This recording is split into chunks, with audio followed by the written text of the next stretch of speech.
Focus Podcast. Bienvenue dans Focus. Aujourd'hui, on plonge dans les coulisses du mental, là où tout se joue avant même le départ. Mon invitée du jour, Clara Zaccaria, 36 ans, est passionnée de course à pied, de trail et de crossfit. Ancienne directrice d'agence immobilière, elle a choisi de changer de cap pour se consacrer à un moteur invisible mais redoutablement puissant, le mental.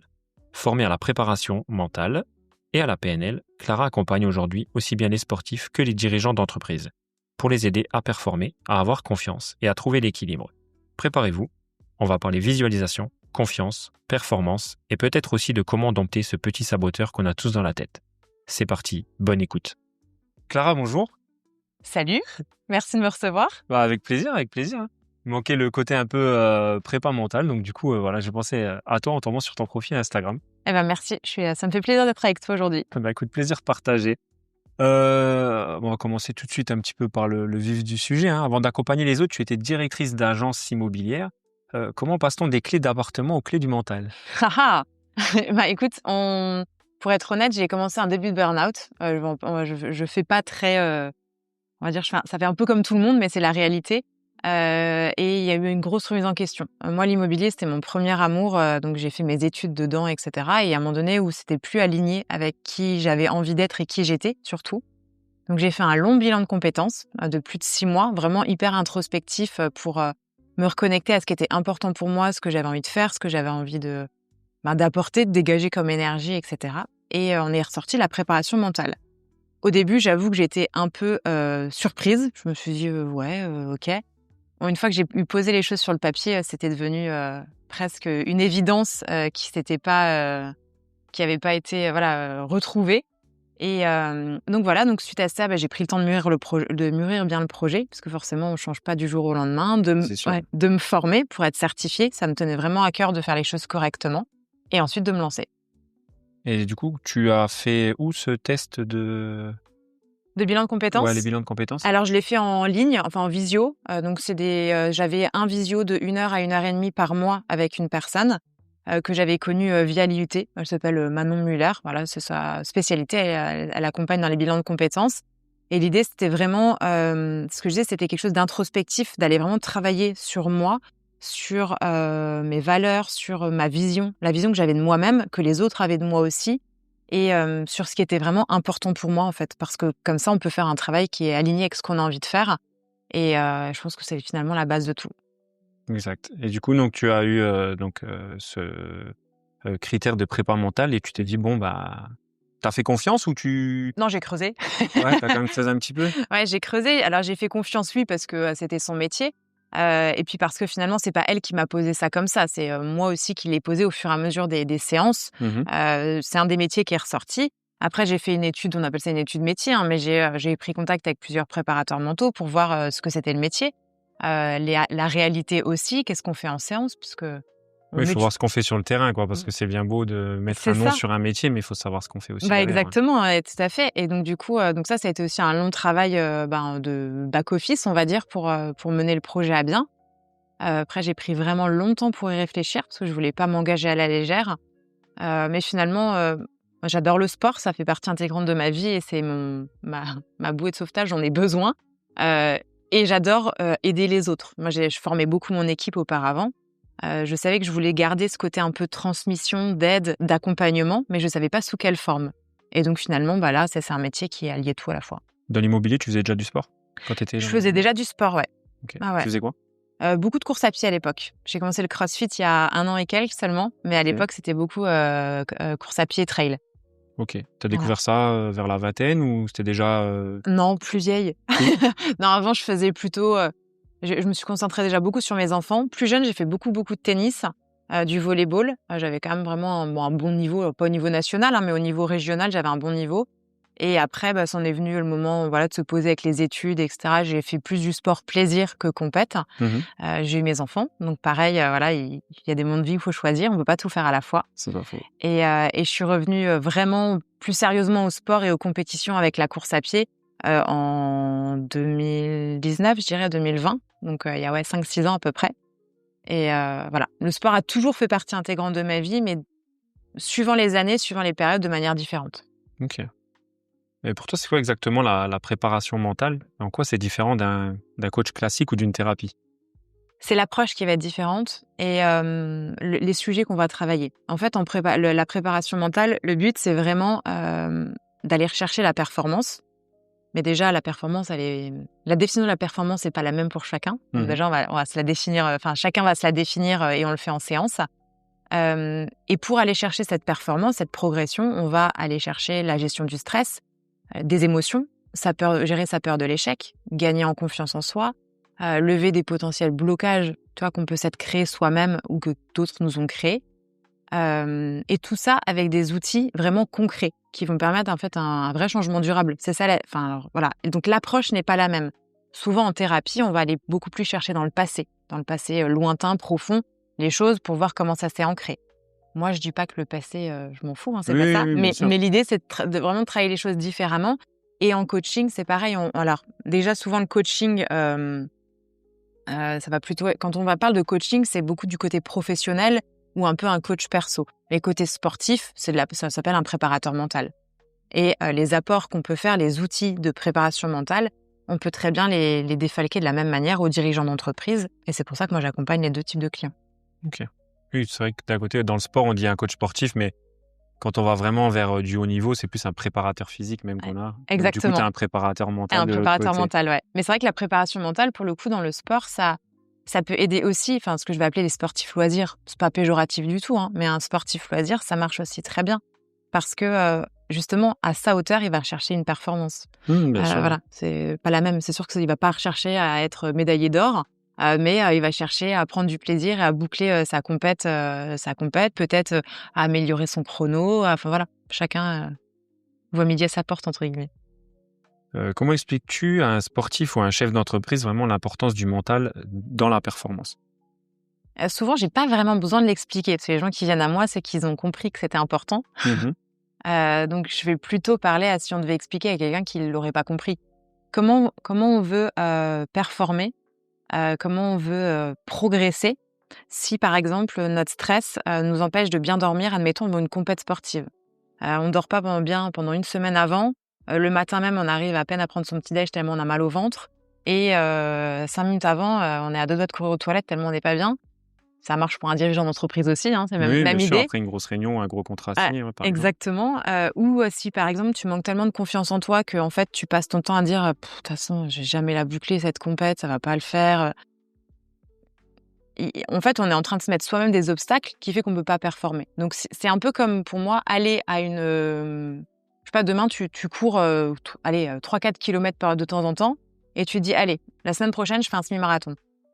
J'espère que ça ne viendrait pas à l'esprit de grand monde de le faire. Ouais, c'est pas cohérent, quoi. Alors, on va se préparer physiquement. Et il faut comprendre que la préparation mentale, elle fait partie intégrante du deal, en fait. Quelle question tu poses toujours à tes clients au tout premier rendez-vous? J'en pose plein. Alors, en fait, j'ai décidé, moi, de fonctionner d'une manière un peu différente que certains. C'est que j'offre un rendez-vous découvert de 30 minutes. L'idée, si tu veux, c'est de déjà parler des besoins et attentes du client. C'est la première question que je leur demande. Voilà. Et la deuxième, je peux pas dire qu'une, parce que la deuxième les grosses questions. La deuxième qui est aussi importante pour moi, c'est est-ce que la personne, elle a vraiment envie de travailler là-dessus? Est-ce qu'elle va s'investir dans son accompagnement? Parce que c'est comme si tu vas chez le kiné pour une entorse et que tu y vas qu'une fois et qu'après tu le fais pas et que tu fais pas les exercices à la maison. Oui, il y a pas d'intérêt. Toi, t'es pas juste là pour prendre de l'argent, t'es là vraiment pour aider les gens. Ah, c'est ça. Donc tu veux vraiment des gens investis. Sinon, c'est pas la peine de se lancer avec toi, quoi. Puis ça va pas fonctionner, en fait. Donc, si tu veux, les gens, à la fin de l'accompagnement, pourraient dire « Ouais, je suis pas content, ça m'a rien changé. » Voilà. Encore une fois, je prends toujours l'exemple de la cheville chez le kiné. Si tu y vas une fois et que tu fais pas les exercices à la maison et qu'au bout de 3 mois, tu te dis « C'est quand même bizarre parce que j'ai encore hyper mal à la cheville. » Logique. Ouais, puis on en revient aussi beaucoup sur les coachs sportifs qui refusent certains clients aussi parce que on va dire, qu'est-ce qui fait la réputation d'un coach sportif, d'un préparateur physique? Ça va être les évolutions de ses élèves. Si maintenant, tu as des gars qui viennent qui sont pas trop motivés, au bout de 6 mois, ils vont te faire une mauvaise réputation. Tiens, regarde, je suis toujours gras, j'ai pas évolué sur tel ou tel point faible. Et puis, ça va pas être de sa faute à lui. Ça va être la faute du coach. De toute façon, c'est toujours plus facile de remettre la faute sur les autres. C'est ça, exact. Alors qu'en vrai, c'est ta faute à toi. On t'a donné des exercices, on t'a donné un plan. T'as juste à suivre le plan. Faut le suivre. Ouais. Après, c'est sûr que c'est pas facile, mais c'est là où on va te sortir de ta zone de confort pour justement aller chercher la performance et Et le changement, tout simplement. Bah, si on veut rester dans sa zone de confort, que ce soit en préparation mentale, en préparation physique ou autre, ça peut être le cas. Hein. C'est OK. Certaines personnes veulent le faire, mais c'est pas là qu'on va avoir des changements. Enfin, je veux dire, ça paraît logique. Si on continue à faire et faire et refaire les mêmes choses tout le temps, on peut pas s'attendre à avoir des résultats différents à la fin, quoi. Ça, c'est clair. Enfin, en tout cas, je connais pas la technique qui le permet. Quels sont les freins les plus courants que tu vois chez les personnes que tu accompagnes? Souvent, c'est plutôt un frein, tu vois, invisible un peu, donc dont finalement, tu te rends même pas compte toi-même. J'ai une personne là dernièrement qui me disait, «Non, mais de toute façon, moi, j'ai pas de problème de confiance en moi. Le seul truc, c'est qu'à plein de moments, je me sens pas capable de faire ça». Mais c'est que la personne ne se rend même pas compte dans son discours que, tu vois, que c'est hyper contradictoire parce que si tu te sens pas capable, c'est qu'à un moment donné, bah, c'est un problème de confiance en soi. Peut-être pas tel qu'on l'entend du genre, peut-être que la personne se trouve belle, intelligente ou autre, mais ne se sent pas capable de faire quelque chose. Les freins, moi, principaux que je vois, c'est souvent, tu vois, comme des croyances limitantes, tu vois, qui sont vraiment ancrées et on est tellement programmé à penser comme ça qu'on s'en rend plus compte. Et souvent, c'est un frein déjà à débloquer dès le départ. Et des fois, c'est un frein à se lancer dans le processus parce qu'on a peur de sortir de cette zone de confort, justement. Oui, ça vaut mieux se lancer et puis voir ce que ça donne, quitte à échouer, mais au moins, tu auras essayé, quoi. Ah bah voilà, l'échec fait partie du progrès. Ça paraît toujours bateau à dire, mais c'est ça. Comment le sport a façonné ta vision du mental? Alors moi, ce qui m'a fait un déclic aussi, qui m'a amené à la préparation mentale, c'est quand j'ai fait le semi-marathon d'Annecy. Ça a été, je pense, mentalement, l'épreuve en sport la plus dure de ma vie, enfin, en tout cas que je m'en souvienne. J'ai fait une prépa, je suis désolée, il n'y a pas d'autre mot pour ceux qui connaissent les prépas de course à pied en plein hiver de chien, avec la pluie, avec le vent, la météo messine voilà, parfaite. Tu vois, le froid, genre j'allais courir après le boulot à 20h30 à la frontale. Ouais, dégueulasse, quoi. Ouais, voilà, la prépa dont personne ne rêve, mais je l'ai fait. J'ai pas lâché mes 3 mois de prépa. Et en fait, sur la fin de prépa, j'ai commencé à avoir mal aux pieds. Je me suis auto-persuadée que ça allait aller. Tu vois, discours positif, bah, ça va le faire, ça va le faire, ça va le faire. Quelques jours avant, je sentais que j'avais un peu mal sur, voilà, plus de sorties longues possible, rien. Sur les petites distances, ça passait. Donc, je me suis dit, bon, allez, on se le fait. On essaye, quoi. Ouais, je l'ai tellement préparé que voilà. À partir du 10e kilomètre, j'ai commencé à sentir que ça tirait sur le pied. 12e, 13e dur, 15e, j'ai commencé à avoir les larmes qui me montaient aux yeux, mais je me suis dit, voilà. 17e kilomètre, le médecin qui passe, il me dit, bah, je vous ramène. Bon, je fais, non, je suis vraiment où il me manque 4 kilomètres, je vais pas lâcher maintenant. Je veux ma médaille, je veux passer ma finish line. Et ça a été à la fois, tu vois, ma plus dure épreuve et à la fois ma meilleure leçon, je dirais. La leçon de, ouais, tout simplement de se dire, si t'es blessé, voilà, vaut mieux repousser. Et puis, j'ai toujours oublié, il vaut mieux se prendre une semaine de plus pour récupérer qu'après avoir 2 voire 3 mois dans le sac parce que tu t'es vraiment très, très blessé, quoi. Bah, tu mets le doigt dessus, c'est que moi, je me suis vraiment tellement blessée que j'ai passé et que encore maintenant, enfin, alors après, j'ai été mal diagnostiquée, c'est encore autre chose, mais tu vois, c'était il y a 1 an et demi et j'ai encore mal aux pieds. Je peux toujours pas refaire de volume. J'ai été mal diagnostiquée après, mais ça a pas aidé non plus parce qu'en fait, j'ai continué, j'étais blessée, j'ai continué la fin de ma prépa en minimisant ma douleur parce que le cerveau, il est quand même super fort, hein, quand il veut. Ouais, bien sûr. Ouais, Bon. autant il est capable d'amplifier plein de choses, mais il est capable aussi de se persuader de plein de choses. Et voilà. Et du coup, là, tu vois, l'alarme de mon corps, je l'ai pas écoutée. Et j'ai voulu justement, tu vois, faire genre, ouais, mais le mental, il reprend le dessus, etc. Mais il y a un moment donné où il faut pas confondre avoir du mental et avoir trop d'ego. Et enfin, Oui, là, c'était sûrement, oui, voilà, comme ouais. tu voulais passer la finish line, tu t'étais Ouais. préparé. Et Tu puis je voulais me pas suis avoir dit, fait ça pour rien, entre guillemets, je me quoi. suis dit, je me suis pas pris ces 3 mois de prépa, plus, été jusqu'à Annecy. Enfin, tu vois, t'as quand même toute la logistique qui va bien avec. Oui, t'as les frais qui vont derrière. Voilà, t'as t'as tout ce que ouais. t'as prévu. Enfin, j'avais pas bu d'alcool pendant 1 mois. Enfin, j'étais prête, quoi. Sauf voilà, donc là. Est-ce que Comme toi, quoi. tu as un petit mot d'ancrage justement au moment où ça commence à être dur? Je te demande ça parce qu'en fait, j'ai reçu Mathieu Gandolfi qui est champion France, Europe et qui est passé champion du monde là très dernièrement. Et lui, il m'expliquait qu'il avait un mot d'ancrage quand ça commençait à devenir dur. Par le plus grand des hasards, c'était focus. Ouais, ok. Ah, waouh. Donc tu vois, franchement, il m'a Bel dit, hasard pour toi. c'est ça, ouais, il m'a dit quand tu m'as contacté, c'était vraiment, ça faisait sens, quoi. Et au fait, donc il se dit ce petit mot-là, il se dit bon allez focus, puis il se met dans sa petite bulle. Il repense vraiment à des moments, notamment à une course qu'il a pu avoir où quand il est arrivé, ses enfants étaient là. Et il dit, en fait, il arrive tellement à se mettre dans cette bulle qu'il ressent les odeurs, qu'il ressent le vent encore qui sur son visage, tout ça. Et je trouve que c'est vraiment fort de réussir à se mettre dans des conditions pareilles, quoi. Ouais, l'ancrage, c'est hyper fort comme technique. C'est un des outils de préparation mentale et de PNL d'ailleurs. En gros, tu choisis un stimuli extérieur. Donc souvent, c'est un mot ou un geste. Ça peut être un geste. C'est assez fort aussi avec le geste. Et la personne qui t'accompagne va t'emmener à visualiser un moment à travers tes 5 sens. Vraiment, c'est guidé. Si par exemple, tu veux ancrer un moment, là, lui, c'était peut-être de confiance, de sérénité, peu importe. Mais moi, pour moi, on me l'a fait, parce que se le faire à soi-même, c'est C'est possible, compliqué. mais ça a un peu moins de portée. Moi, on me l'a fait pour le stress. Moi, de base, je suis une grosse stressée de la vie. Donc moi, mon mot, c'est zen. En gros, on me l'a fait. Donc, j'ai été rechercher un moment où je me sentis vraiment no stress. Donc, pour moi, c'est randonnée à la montagne, couper tout, pas de notif, pas de bruit, rien, tranquille. Et à travers mes 5 sens, effectivement, on t'emmène vraiment à revivre le moment, à le rendre encore, on dit toujours plus fort, plus lumineux, tu vois, plus intense. Et au moment où on sent que la personne, elle est vraiment au max de ses sensations, on va lui faire poser son encre, on appelle, hein, donc du coup, son mot, son geste. Et en gros, alors après, il faut le retravailler un peu. C'est pas juste parce qu'on l'a fait une fois que ça Oui, fonctionne. qu'après, c'est Voilà, c'est comme acquis, tout. quoi. Voilà. Mais au début, il faut l'ancrer, il faut continuer l'ancrage justement. Et après, ça veut dire que, en gros, demain, tu as un moment où tu es stressé. Tu dis ton mot ou tu fais ton geste. Et à ce moment-là, en fait, ton cerveau, il va pas vraiment faire la différence entre la réalité et ce qu'il va percevoir. Et lui, il va se souvenir, en fait, Du du moment que moment. tu lui as ancré, ouais. Ouais. C'est un peu basé comme, tu vois, je sais pas si ça te dit quelque chose, le réflexe de Pavlov. Alors, c'était une expérience qui avait été faite avec un chien. En gros, bon, alors je vais peut-être pas tout expliquer en long, en large, en travers, c'est un peu long. Mais en gros, ils avaient montré que le chien, si tu lui amènes une gamelle, il va saliver. Tu vois, il va voir qu'il y a la nourriture, il salive. Si après, tu enlèves la gamelle, tu mets juste un son de cloche, il va pas saliver. Enfin, c'est une cloche. Si après, tu mets la gamelle avec le son de cloche, à un moment donné, il va comprendre que quand il y a le son de cloche, il y a la gamelle.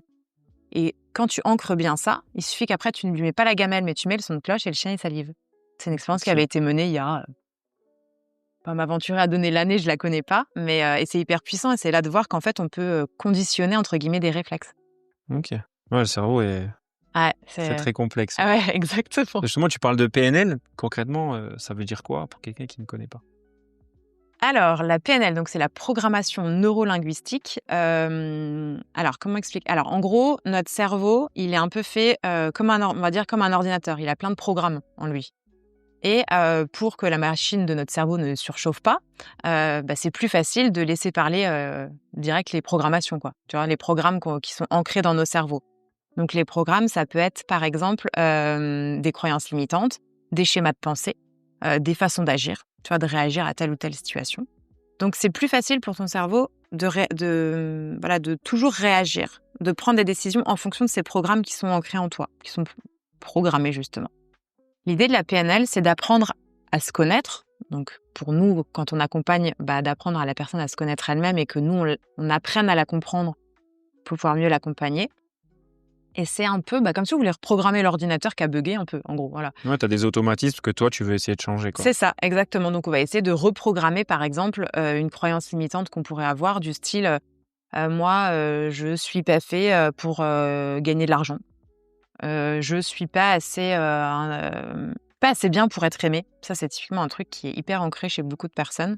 Mais ça peut être plein de choses, hein. Voilà, là, j'ai donné 2 comme ça dans le... Ça peut être aussi, ça marche très bien sur les phobies, par exemple. Là, moi, j'ai fait, pas ma spécialité en préparatrice mentale, mais j'ai fait celle de ma fille des guêpes cet été. Donc ça a marché nickel. On a pu manger tranquille sur la Tout plage et l'été. les pizzas avec les guêpes. Ça peut marcher. Ça marche très bien aussi sur des traumas qui peuvent être forts. Moi, ça, je le pratique pas. Je sais le faire de par ma formation, mais voilà, encore une fois, c'est pas mes clients cibles, on va dire. Mais ça marche très bien pour ça. Et voilà. En fait, l'idée de la PNL, c'est vraiment de partir du principe qu'on a toutes les clés déjà en soi. Il faut juste aller faire sauter les verrous à un moment donné, là où il faut. Et c'est comprendre bien à quel niveau il faut travailler pour que le changement, si tu veux, il soit vraiment fluide, tu vois, et durable aussi. C'est le but. Voilà. Oui, pas Ouais. que la personne revienne au bout de 2 mois, Ouais. ça n'a pas fonctionné. Exactement. Et en fait, on va aller plutôt travailler, la personne va travailler plutôt avec la partie inconsciente de son cerveau, tu vois, puisqu'en fait, consciemment, il y a plein de choses qu'on sait, du genre, ah ouais, mais il faut que... Voilà. Et la PNL, en fait, si tu veux, c'est hyper puissant parce qu'il y a une étude qui a été menée qui a plus de 99% de nos décisions qu'on prend de manière inconsciente. Exact, ouais, j'ai vu passer ça. Ouais, voilà. Donc, ce qui veut dire que on les prend par rapport à nos croyances, par rapport à nos peurs, par rapport à notre vécu, etc. Donc, si tu travailles pas dessus, tu vas continuer les mêmes boucles. Donc, certaines peuvent être positives, on est d'accord. Bien sûr. Ouais. Voilà, celle-là, on va pas travailler dessus, hein, on se les garde. Par contre, quand tu as une boucle de pensée négative ou des choses vraiment qui te freinent, c'est d'où l'intérêt d'aller faire sauter ce verrou et puis de passer le step au-dessus, quoi. Ok. Tu as un exercice un peu concret à nous donner sur lequel tu travailles souvent? Il y en a plein, mais il y en a un que je trouve alors, ils ont tous des portées différentes, mais celui que j'aime bien parce qu'il aide très rapidement, il y en a un, en fait, on appelle ça exercice ou protocole en PNL. Après, le mot, protocole, ça fait toujours un peu peur. Ouais, Ouais, oui, quand c'est un tu- peu plus... Voilà, alors, on a l'impression qu'on non, on ouvre le cerveau de personne, rassurez-vous, tout se passe bien. Mais en gros, l'idée, c'est d'apprendre à la personne qu'on accompagne à reprendre la main sur une sensation corporelle. Par exemple, si tu vois, quand tu es stressé, tu vois, il y en a certains, ils ont genre le ventre qui se tord un peu ou comme une boule dans la gorge. Ou là, j'ai eu quelqu'un qui avait beaucoup de colère, tu vois, qui se mettait souvent en colère assez fort.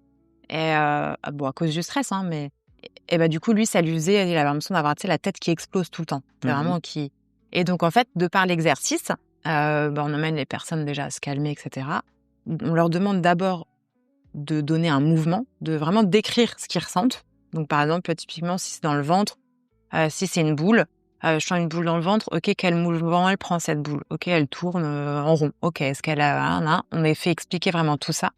Ensuite, on va faire amplifier ce mouvement à la personne, légèrement, parce que ça peut devenir vite hyper inconfortable, tu vois. Donc, on lui fait amplifier le mouvement. Et une fois que c'est bien amplifié, on le félicite. Cool, il a pris la main déjà dessus. Et ensuite, là, on va lui faire diminuer le mouvement. Diminuer peut-être la couleur, la forme, etc. jusqu'à ce que ce soit arrêté. Ok. Donc là, la personne comprend en fait avec son inconscient, mais qu'il a la main sur la sensation corporelle en se concentrant dessus. Et après, on refait tourner dans l'autre sens, en gros, pour donner un truc hyper agréable. Et on finit par un ancrage, justement, une belle photo mentale ou autre. Et comme ça, en fait, quand tu ressens à nouveau ça au tout départ, tu vas pouvoir te reconcentrer tout seul et te reconcentrer avec les mots que je t'ai donnés, les techniques, pour faire diminuer ce mouvement, tu vois, au fur et à mesure, jusqu'à l'arrêter. Cette pression, je dis là, ça tournait, mais ça peut être une pression dans la gorge, sur la peu importe poitrine. vraiment le Peu importe. symptôme, entre guillemets, C'est ça, que la personne exactement. ressent. Ouais. Ouais, mais l'idée, c'est vraiment de partir de ce que la personne ressent. Et en fait, à force de le faire, et comme on a fait un ancrage à la fin, à un moment donné, ton cerveau, il va être entraîné. Et quand la sensation gênante, elle va arriver, quasiment automatiquement, sans que la personne s'en rende compte, c'est l'inverse qui va se produire. Ouais, donc là, ton cerveau va le faire automatiquement sans même que toi, tu aies besoin de te poser, de C'est ça. souffler. En fait, on essaie de faire un peu, genre, bugger le cerveau, tu vois, à un moment donné. Et moi, j'aime bien dire, tu vois, c'est comme si on dupait son cerveau, en fait. Tu vois, il nous envoie quelque chose et nous, on veut lui envoyer l'inverse. Donc, tu vois, on trouve comment ancrer le truc autrement. Intéressant. Est-ce que pour toi, on peut être performant sans sacrifier son équilibre de vie? Alors déjà, je pense que chacun a sa définition de l'équilibre de vie. Je pense qu'on peut l'être, justement. Ça se travaille. Après, tout dépend, tu vois, si on parle équilibre vie pro, vie perso, tu vois, pour un dirigeant d'entreprise ou pour un sportif, tu vois, qui serait de haut niveau. Pour un sportif amateur, ça va certainement être son équilibre de vie entre le sport, sa vie personnelle et sa vie pro, tu vois. Je pense que l'important, c'est de se mettre les bonnes routines, tu vois, à la fois au niveau sport ou pro, peu importe. Et aussi se dire que cet équilibre, il est jamais acquis, tu vois. C'est un peu, il faut toujours aller le chercher, le travailler, et que typiquement, si tu es un sportif, je dirais loisir, mais que tu prépares une compète, forcément, peut-être que tu vas un peu moins être avec les copains à boire l'apéro, beaucoup plus focus sur ton sport. Mais peut-être qu'une fois ce cycle de compète passé, tu vas avoir 2-3 mots, tu vas être plus light, et donc tu vas pouvoir garder. Donc Ouais, vraiment, ça fluctue. Ouais, c'est ça. Enfin, en tout cas, moi, c'est comme ça que je vois les choses. Et encore une fois, ça va dépendre de ce qu'on entend et ce qu'on veut comme équilibre. Tu vois, ça, c'est à chacun de le définir et de le prioriser. Et ce que c'est la performance. Si tu me dis, je veux être athlète de haut niveau en mangeant des burgers tous les jours et en buvant l'apéro avec les copains et en m'entraînant 5 heures par semaine, je pense que la performance ne sera pas forcément au rendez-vous. Mais ton équilibre va être au top. Voilà, ça va être... Ouais, par rapport à ce que tu veux, oui, ça va être au top. Ouais, c'est ça. C'est Oui, vraiment... après, tout dépend ce qui va venir. Voilà, après, tu peux au boulot commencer à avoir peut-être plus de responsabilités. Donc, c'est à toi vraiment d'adapter tout ça et pour garder cette balance, quoi, cet équilibre, tout simplement. Ouais, et puis moi, je pense que tu vois, c'est un équilibre qui est hyper fragile. C'est pour ça que je dis, à mon sens, il est jamais atteint. C'est vraiment quelque chose sur lequel il faut être vigilant, tu vois, pour rester justement équilibré. Et tu vois, au contraire, en discutant avec toi, je me dis même que je pense que c'est grâce à cet équilibre que tu deviens performant. Parce que si tu es complètement déséquilibré dans ta vie, je parle entre les différents piliers, tu vois, à un moment donné, psychologiquement, tu vois, ça va flancher. ouais, ça va te Même créer une si tu instabilité. essaies d'être fort au niveau sport, mais qu'à la maison, ça va pas, au niveau boulot, ça va pas, Ouais. au bout d'un moment, ça va te travailler. Donc, Ouais, c'est ça. Là, typiquement, tu vois, j'accompagne un homme qui prépare un Ironman, donc pour l'été prochain. Mais bon, tu vois, la prépa Ironman, ça se voit à long terme. Enfin, oui, bien voilà. sûr. Oui. Et en fait, tu vois, il a certains blocages, etc. Mais c'est dû alors, c'est pas de la faute de sa compagne, mais c'est dû, entre guillemets, à sa stabilité dans le foyer, parce que sa compagne a du mal à accepter le volume d'entraînement. Ce que je peux comprendre, hein, ils ont des enfants et tout. Oui, oui, Voilà, bien j'ai sûr, des bien sûr. enfants aussi, donc je me rends bien compte si demain je devais, voilà, ça déstabilise le foyer. Mais c'est cet équilibre-là, tu peux pas aller rechercher ta performance complètement, parce qu'en fait, s'il va s'entraîner en se disant toutes les 5 minutes, Moi, je vais rentrer, ma femme, elle elle va faire la gueule, les gosses, ils vont être infernaux, etc. Bon, ben, pas sûr que ton entraînement, il soit des plus efficaces. Ouais, au début, ça va aller, et puis au bout d'un moment, tu vas te dire, bon, c'est pas la peine, je lâche, et puis tant pis. Ouais, c'est Bon, ça. dommage, quoi. Ouais, c'est ça. Donc je pense que c'est vraiment une partie intégrante de la performance, je pense que c'est vraiment un équilibre à trouver, quoi. Est-ce que la visualisation, ça marche vraiment? Mais oui, clairement. Ça marche super bien, et même à titre perso, à titre pro, sportif, peu importe la sphère de ta vie, pour moi, tu sais, c'est genre l'outil du quotidien, en fait. Enfin, c'est un des outils du quotidien. Mais bon, déjà, il y a plein de grands sportifs qui l'utilisent, hein, on en entend de plus en plus parler. Mais ça peut marcher pour plein de choses. Ça peut marcher du style, tu veux affiner un geste. Tu vois, il y a beaucoup de tennisman qui l'utilisent. Genre, ils visualisent complètement leur geste du début à la fin. Mais pas juste dire, OK, je vais prendre ma raquette, je vais faire un coup droit. Non, ça va être, je vais prendre la raquette, je vais la prendre de telle manière. Je vais sentir le grip sous ma main. Ma main va serrer de telle façon. Et quand je vais partir en arrière, tel muscle va se contracter. Enfin, tu vois, c'est Ouais, c'est vraiment... très, très poussé, quoi. Voilà, c'est, là, à ce moment-là, j'entends, je me concentre, j'entends très peu de bruit. Je focus sur l'instant. Voilà, tu vas pas juste dire, enfin, comme je dis, tu vas pas juste dire. Là, moi, j'utilise beaucoup aussi avec des crossfitters ou crossfitteuses pour débloquer certains mouvements, tu vois, qui sont un peu bloqués à cause de la partie psychologique. Et c'est pareil, c'est, tu vois, sur un muscle-up, sur des trucs comme ça ou des tractions, c'est sentir chaque muscle qui va se contracter. Mais tu l'imagines, tu dis, OK, c'est ceux-là que je contracte en premier, après c'est les autres. Et après, qu'est-ce que je fais? Où est-ce que je mets mon intention?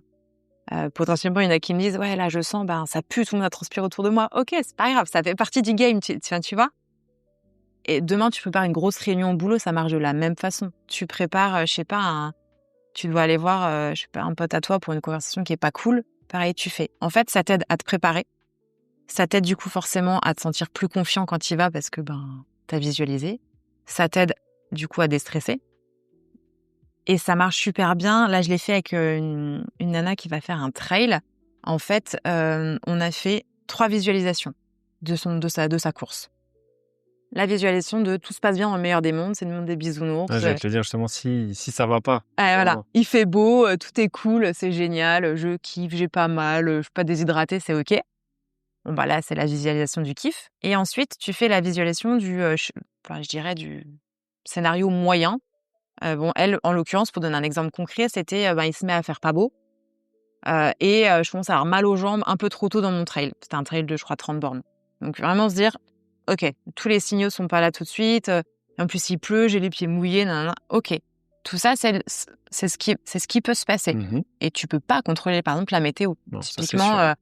on n'est pas Dieu le Père, voilà, on va pas la contrôler. Donc, OK, comment tu fais? Comment tu acceptes les choses si tu vois sur ton appli météo, 1 ou 2 jours avant qu'il va pleuvoir, le jour même, qu'est-ce que tu fais? Quelle action tu mets en place? Toi, ça te prépare un plan précis. Déjà, tu l'acceptes, parce que tu peux pas faire autrement, donc on travaille sur l'acceptation de la chose. Et ensuite, peut-être que sur un trail plus long, tu vas prévoir une paire de chaussettes de rechange, tu vas prévoir ton kawaii, tu vas prévoir peut-être même de changer de t-shirt si t'es trempé jusqu'à l'os. Voilà. Tu prévois peut-être une autre paire de chaussures encore qui va encore mieux tenir sur la boue. Enfin, voilà. Ouais, parce qu'il pourrait te rendre le moment, repartir sur le moment plus agréable, quoi. C'est ça, exactement. En tout cas, mettre toutes les chances de ton côté pour balayer le stress, tous les problèmes que tu peux avoir et que tu as pu anticiper. Toujours des choses qui vont t'arriver, tu pourras pas les prévoir. Et ensuite, tu fais la visualisation du scénario genre catastrophe, du genre j'ai des crampes partout, il pleut à torrent, il y a du vent, je suis arrivée à moitié à la bourre sur la ligne de départ et j'ai mal digéré mon petit-déj. J'exagère, hein, mais Ouais, mais bon, voilà. ça peut arriver aussi. Tout peut arriver. Alors là, Bien effectivement, c'est plus compliqué. On a beau être super préparé, c'est plus compliqué. Et là, pareil, on va chercher ce qu'on peut contrôler, ce qu'on peut pas contrôler. Là, elle m'a dit, ouais, j'ai peur de mal digérer mon petit déjeuner. Ok, qu'est-ce que tu digères bien au petit déjeuner? C'est ça. Ok, et combien de temps à l'avance faut que tu le prennes? Tu le sais? Oui, on se le note. Ok. Et en fait, de toutes tes craintes, de tout ce qui peut arriver, t'en tires un plan d'action. T'es préparé, t'es moins stressé. Ouais, tu peux préparer ça en amont. Tu peux commencer sur, je sais pas moi, si c'est dans 8 semaines. Pendant une semaine, tu vas manger tel petit déjeuner à telle heure, voire avant ta séance de sport. Et ouais, ça se prépare. C'est comme tout. Ouais. Tout se prépare en fait. Et du coup, ça fait partie intégrante de ta prépa en fait physique aussi. Parce que tester même son alimentation, tu vois. Mais que ce soit, là, je parlais course à pied parce que j'accompagne pas mal moi de course à pied, trail et crossfit. Mais ça marche dans tous les sports. Demain, tu fais du tennis. T'as mangé burger, pizza les jours qui précèdent. Si t'as un gros match de tennis, que la veille, tu t'es envoyé 3 bières, je suis pas sûre que tu sois au top le lendemain matin. Sûr, ça peut être compliqué. Ouais, il faut vraiment tester des petits combos pour voir ce qui fonctionne sur toi. C'est ça. Parce que ça peut fonctionner sur le copain, mais toi, t'es totalement différent. Ah, mais t'as raison. Et en prépa mentale, tu vois, c'est la même chose. C'est-à-dire que, par exemple, si toi, demain, je t'accompagne et que je te propose certains outils, ils vont peut-être hyper bien coller pour toi. Et peut-être pour ton pote, il va se dire, moi, celui-là, ça me parle pas. Et c'est pour ça que, si tu veux, les accompagnements, ils sont toujours sur mesure. Et qu'on vous demande en interséance, moi, je demande toujours aux personnes de tester les choses plusieurs fois, pas qu'une fois. Parce que si tu essayes un truc une fois et tu te dis j'y arrive pas.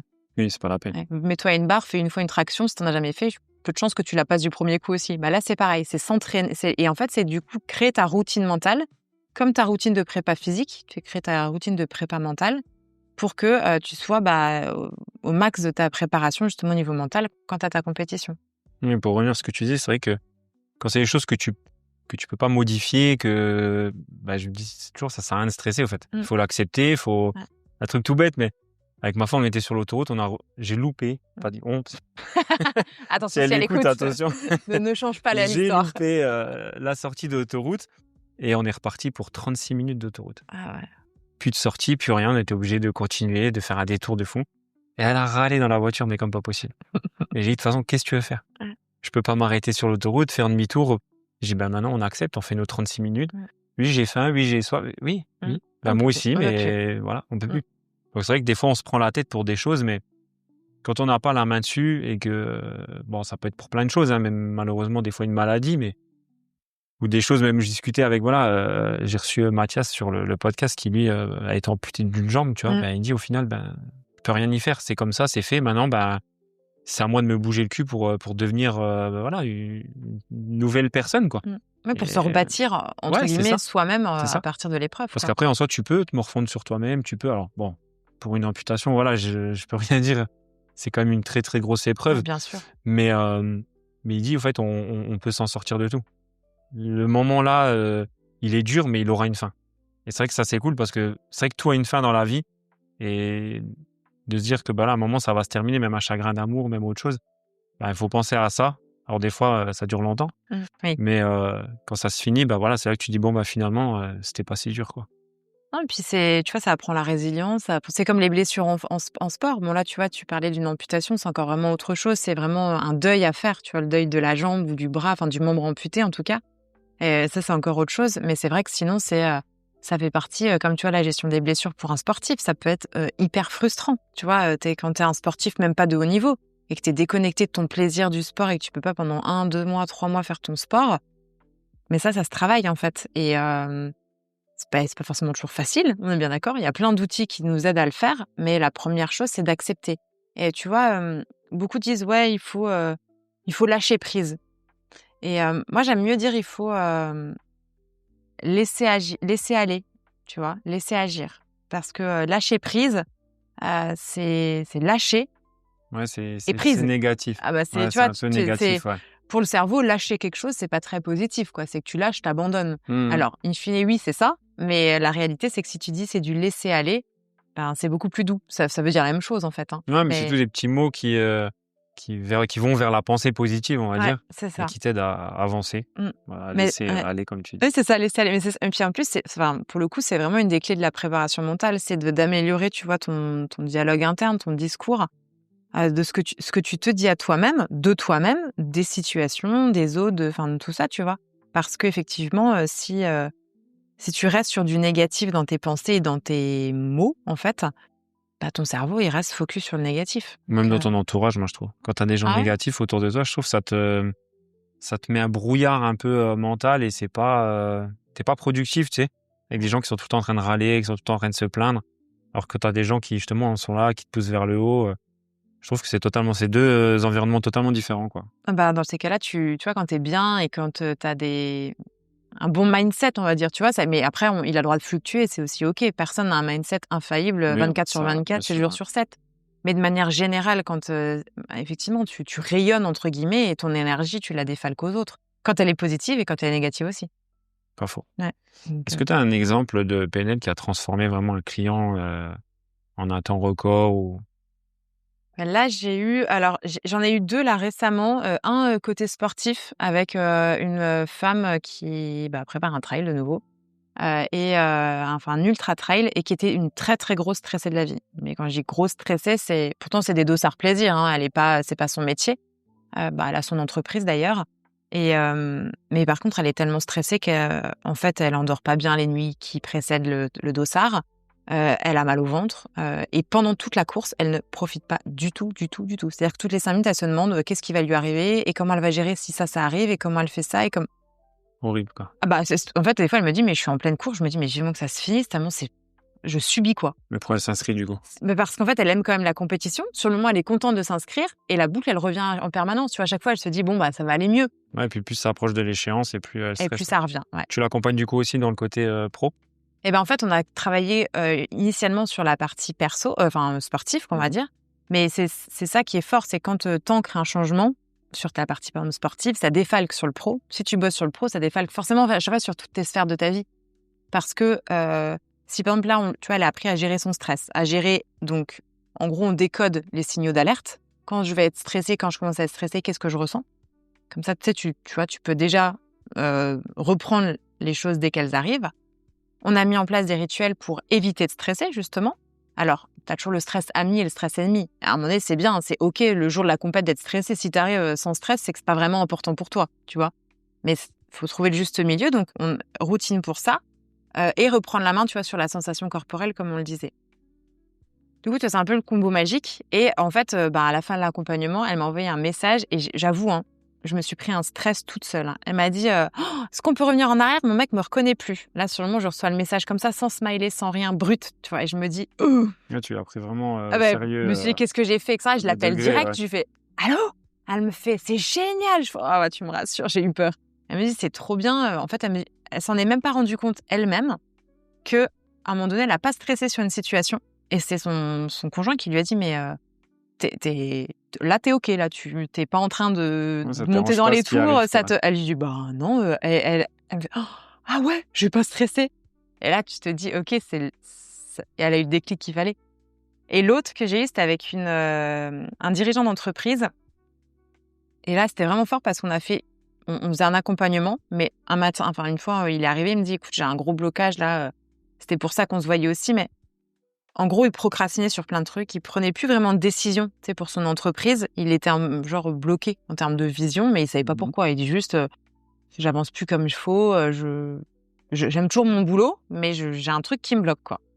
Donc on bosse dessus, séance d'1 heure et demie, tu vois, ça y va bien et à un moment donné, bon après je vais pas raconter tout ce qui s'est dit, mais en gros, c'était lié à des choses, qu'il avait vécues, dans l'année, où il s'était senti, genre emprisonné, enfin vraiment tu vois, il disait, plus libre de mes mouvements et en fait, ça, c'est ce qui s'est passé, c'est comme et du coup, son cerveau, bah, il l'a bloqué dans ses «mouvements» entre guillemets, donc il agissait plus. C'est des choses qui s'étaient passées côté pro ou côté perso? Alors là, c'était côté perso même, Et mais du ça coup déteint ouais, après sur le côté pro, quoi. c'est ça, exactement. Bah, tout est impacté, tu vois? Oui, Enfin, dans tous les cas, oui, ce qui t'arrive dans ta vie perso, au bout d'un moment, si ça te change, ben, tu changes aussi le patron d'entreprise que t'es, quoi. Forcément, ouais. Ça reste un homme avant tout. Mais comme tout, enfin, tout est lié. Je veux dire, à partir du moment où tu as demain une déception personnelle, forcément, tu vas pas être au top professionnellement dans la foulée et vice-versa. Et ça peut te créer des instabilités d'un côté ou de l'autre. Et lui, pour le coup, en fin de séance, il me dit, OK, moi, je demande toujours, alors, sur l'état de ton toi 2.0, de quoi tu te sens capable? Qu'est-ce que tu vas faire là, à partir de cet après-midi demain? Puis il me dit, ouais, je vais faire ça, ça, ça et tout. Et en fait, il m'a envoyé un message le lendemain. Il me dit, mais dingue. Il me dit, j'ai bossé jusqu'à 23h. Il me dit, tellement j'étais à fond. Il me dit, satisfaction maximale pour moi. Ça, là, tu te dis, Oui, j'ai bien fait mon boulot, je suis contente, j'ai pu accompagner et aider quelqu'un. ouais, c'est ça. Et puis surtout Pourquoi tu as commencé ça, quoi. ouais, quand tu sens la légèreté des gens derrière, tu vois, parce que parfois les gens arrivent avec des choses plus ou moins lourdes. Tu vois, ça peut être des fois juste simple, ouais, je suis un peu stressée, je manque un peu de confiance en moi, on va bosser et c'est bien. Mais t'en as pour qui le stress c'est paralysant, ça gâche la vie. T'en as pour qui manque tellement de confiance en eux que moi j'ai une nana là, je discutais, elle fait du crossfit et je discutais avec son coach, elle m'a donné les coordonnées de son coach pour qu'on puisse échanger sur 2-3 choses. Son coach il me dit mais elle a toutes les capacités pour vraiment bien performer en compète. Mais elle a tellement pas confiance en elle qu'elle ne s'inscrit même pas aux compétitions. Alors qu'elle en rêve, hein. Elle me dit moi mon rêve c'est de faire des compétitions de crossfit. Pourquoi tu le fais pas? Je vais jamais y arriver, je vais même pas finir un WOD, ça servira à courir. Ouais, le regard des autres, beaucoup, je pense. Ouais. Puis son propre regard sur elle-même, en fait. Elle se trouve, tu vois, elle me dit, moi, de toute façon, je suis nulle, je suis pas très musclée. Bon, de base, moi, sortie du contact, je suis pas avec elle en boxe de CrossFit, je sais pas. Et c'est pour ça que je lui ai dit, je peux appeler ton coach? Et tu vois, il me dit, mais non, mais il me dit, c'est une des meilleures de la boxe. Sauf qu'en fait, à partir du moment où elle laisse son cerveau parler, elle se dit qu'elle est nulle. Ouais, le regard des autres, c'est fou l'impact que ça peut vraiment avoir sur toi. Tu vois, et la PNL, elle aide à débloquer ça. Concrètement, la peur du regard des autres. Alors après, l'idée toujours quand on travaille en PNL, c'est d'aller formuler, on appelle ça l'état désiré, mais en positif. Parce que si on dit je veux plus avoir peur du regard des autres, c'est lourd, quoi, tu vois. Mais c'est je me sens libre, libre d'être moi-même, peut-être, tu vois. Ça peut être libre du regard des autres. Ça peut être je me sens sûre de moi, parce que c'est aussi ça. C'est si on est sûr de soi, parfois le regard des autres a un peu moins d'importance.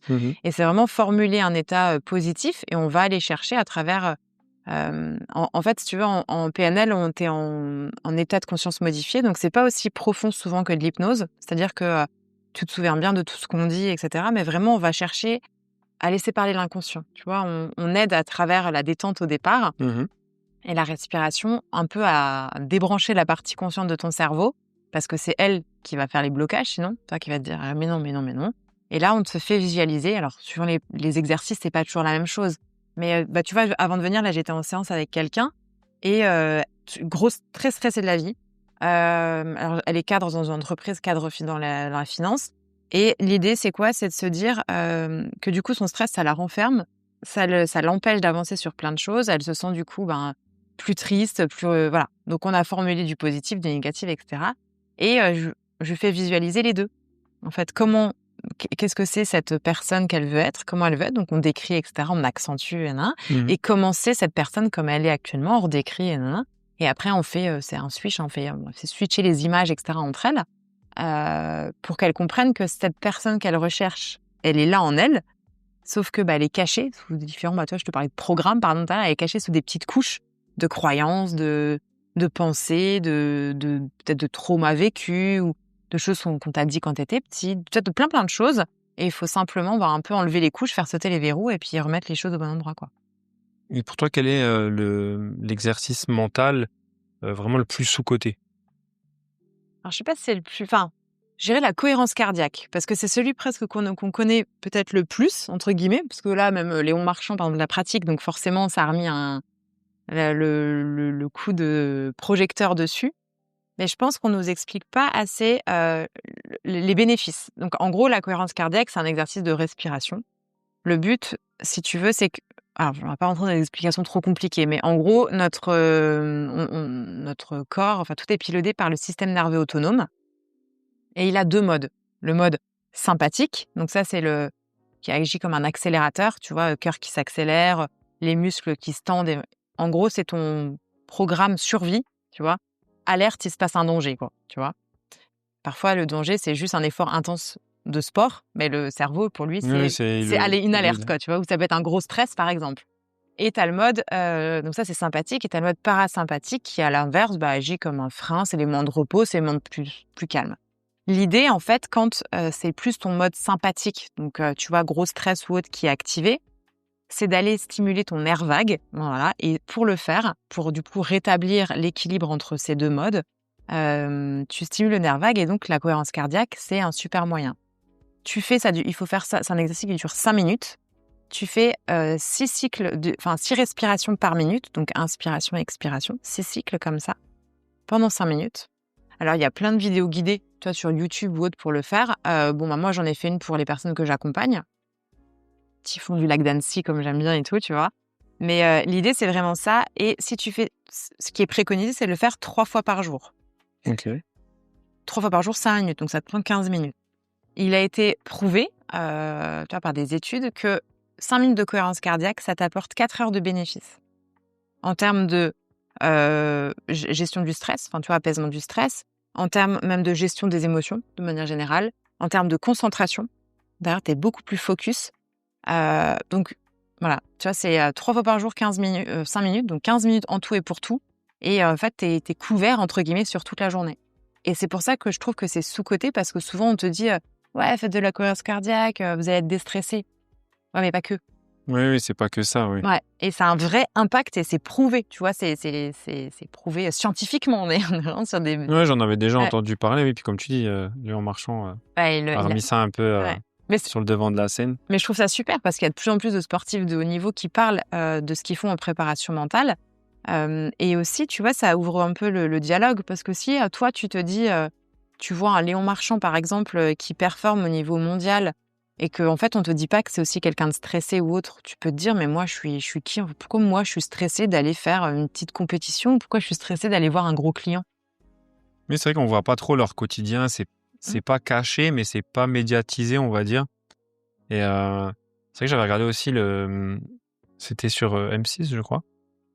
C'était sur la dépression. Ouais. Et il y avait des stars, des athlètes de haut niveau, dont Florent Manodou, Ouais. qui disaient que en fait il a vécu une dépression. Et c'est vrai, quand tu les vois à la télé, tu te dis ils sont au top sportivement parlant. Des machines. Ouais, c'est des machines. Puis finalement non, en fait c'est des gens comme nous. Au bout d'un moment, ils peuvent craquer aussi. Et puis on s'imagine pas le quotidien qu'ils doivent avoir. Non. Parce que c'est sûr, tu dis le gars il doit s'entraîner. Ouais, mais pas que. Mais pas que. Le gars, il s'entraîne 2 heures le matin, 3 heures l'après-midi, 4 heures le soir encore, et comme ça tous les jours. Ouais. Alors oui, pour être le meilleur au monde, il n'y a pas de secret. Il faut. Mais voilà. C'est une vraie pression derrière. C'est Il y a ça. une vraie pression, une attente des résultats, je veux dire. Et Florent Manodou, d'ailleurs, c'est un qui parle beaucoup de préparation mentale. Lui, il expliquait même, alors je sais plus le nom de son préparateur mental, je veux pas dire de bêtises, mais il expliquait qu'au tout départ, quand il a commencé les compètes, et pareil, j'ai plus les dates des compétitions, mais peu importe, il expliquait qu'au départ, parce que lui, il avait une carrière beaucoup plus massive que certains nageurs, mais massive dans le sens musclé, voilà. Et que du coup, il s'était persuadé que de par sa carrure, il pourrait pas en fait vraiment performer en natation parce qu'il n'avait pas le physique du nageur de base, entre guillemets. Hein. Et justement, il a bossé avec son préparateur mental là-dessus pour en fait ce qu'il pensait être sa faiblesse, de faire devenir une force. Genre, justement, quand les autres vont un peu plus lâcher, toi, t'es une machine en muscu, entre guillemets, ça va être ta force, tu vois. Et lui, il en parle beaucoup. Et les tennisman aussi en parlent de plus en plus. Alors, même s'ils mettent pas toujours le mot préparation mentale, mais ils parlent d'exercices, tu vois, qu'ils mettent.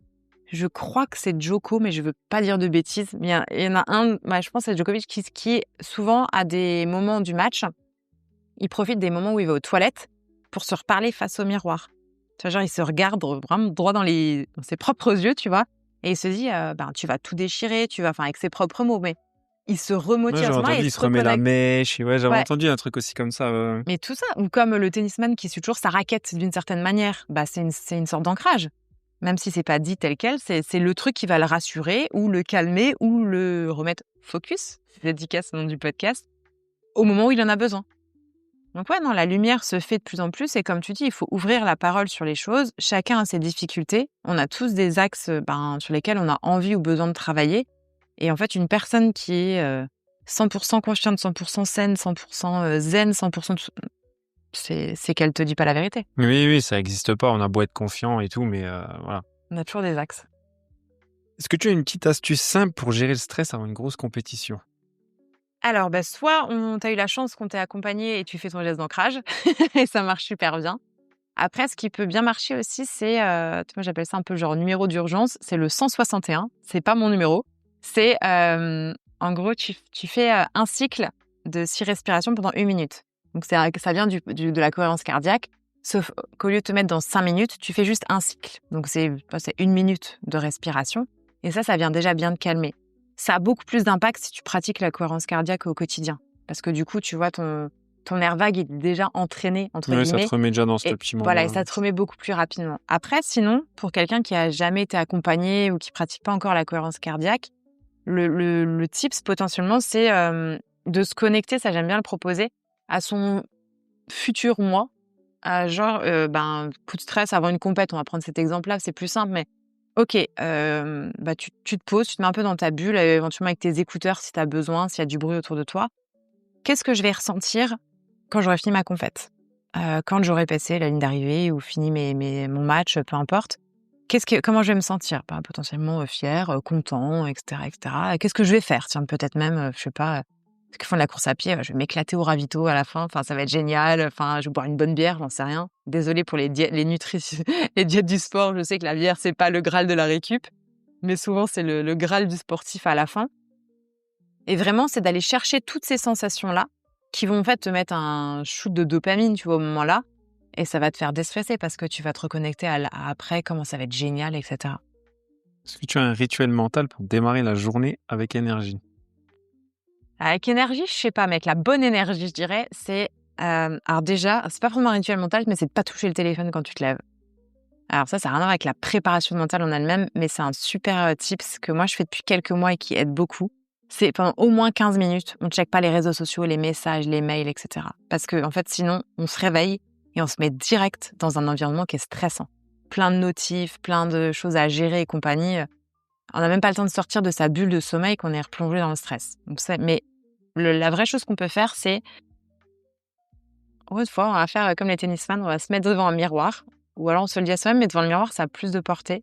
Bon, si les gens essayent, soyez rassurés. Au début, vous allez peut-être rigoler. C'est pas instinctif Ça a de. l'air con, Ouais, c'est ça? voilà. Effectivement, du coup, c'est pas instinctif de se regarder dans le miroir et de se parler à soi-même. On le fait rarement au départ, mais du coup, c'est hyper puissant parce que tu sors les choses. L'idéal, c'est de pouvoir les sortir vraiment à voix haute.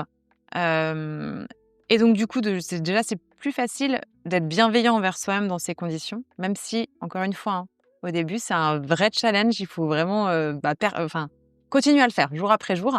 Mais c'est tous les matins, c'est poser son intention et son attention pour la journée.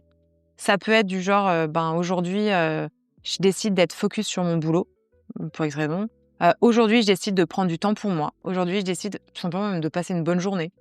Peu importe, mais c'est poser son intention pour la journée. En positif, bien sûr. Dites pas, Ouais, c'est bien. j'espère ne surtout pas passer une mauvaise journée. Non, voilà, tournez-moi ça en face positive. On éduque le cerveau à être positif et à rester focus dessus. Mais voilà, et ça, c'est franchement, le matin, ça met de bonne humeur, vraiment. Comment se remettre rapidement d'un échec? L'échec, c'est un apprentissage. Je sais, c'est facile à dire. Mais pour le coup, c'est vraiment ça. Ce qu'il faut comprendre, c'est qu'effectivement, on n'est jamais content d'un échec. Alors après, encore une fois, on peut prendre l'échec peut-être d'un chrono qui est pas bon ou d'un match perdu. On va pas crier à la fin en disant ouais, j'ai perdu, c'est génial. En revanche, ce que moi je préconise aux personnes que j'accompagne, c'est 2 choses. C'est de faire un débrief à froid, à chaud pardon d'abord. Alors, c'est mieux dans C'est l'ordre. mieux. Ouais, je m'en mêle toute seule. Et un débrief à froid. C'est parce que moi, souvent, je fais le à froid avec eux. C'est pour ça que dans ma tête, j'ai le à froid en premier. Donc, à chaud, c'est tout de suite se dire OK, voilà, déjà, ça s'est passé comme ça. C'est comme ça. Déjà, toi, de le poser, ça permet déjà de commencer à accepter le potentiel échec qu'on ressent. Donc, j'invite souvent à le faire à voix haute, ça a plus de puissance, ou alors à l'écrire. Idéalement, les exercices, c'est d'écrire à la main sur une feuille, enfin avec un stylo. Oui, Une pas feuille. sur l'ordinateur. Pas sur l'ordinateur, pas sur le téléphone. On peut le faire, parce que des fois, c'est plus simple dans les conditions matérielles qu'on a sur nous. Mais pareil, ça a été prouvé que d'écrire à la main quelque chose, ça a plus de portée au niveau du cerveau que si on l'écrit sur un téléphone. Mhm. Enfin, voilà, c'est Oui, tu le retiens plus vite, comme tes leçons ouais, à c'est l'école, ça. quand tu étais jeune, etc. Exactement. Et donc du coup, donc tu poses les choses et se dire, ok, donc déjà, ben voilà, il s'est passé ça. Tu le réécris, voilà, tu nommes ton échec entre guillemets, tu mets des mots dessus. Et ensuite, c'est se poser, qu'est-ce que j'en retire? Et ça, on le fait donc à chaud et à froid, parce que la réponse sera pas forcément, peut être la même, mais pas forcément. Qu'est-ce que j'en retire? Qu'est-ce que je veux faire de la même manière la prochaine fois? Du style, je veux garder la même motive, je veux garder pas la même bonne énergie, le sourire, peu importe, la même stratégie. Hein. Qu'est-ce que je vais faire différemment? Donc, typiquement, admettons, on prend l'exemple de quelqu'un qui part sur une compète trop fort. Tu vois, au début, tu te crames un peu physiquement. Bah, ok, la prochaine fois, je vais travailler mon allure cible, je vais travailler autrement. Voilà, ça te fait. Et donc, qu'est-ce que je vais mettre en place pour progresser? Qu'est-ce que je vais mettre dès demain en place pour retravailler ce que je voudrais changer?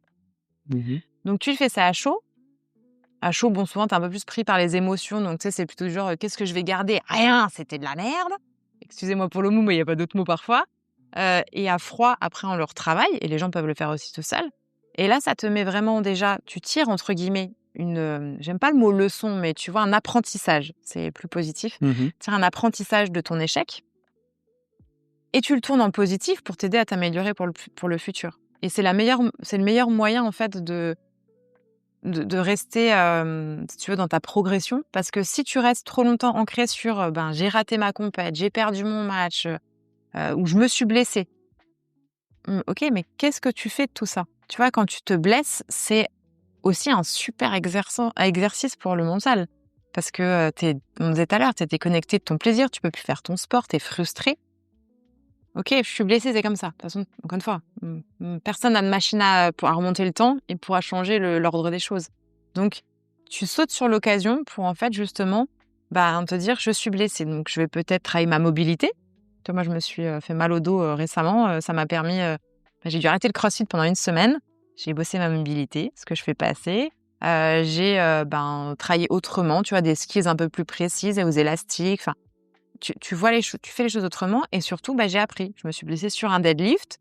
J'ai voulu mettre trop lourd d'un coup en faisant un peu ma maline alors que voilà, que j'étais peut-être pas assez échauffée en me disant ouais, c'est bon, ça va le faire.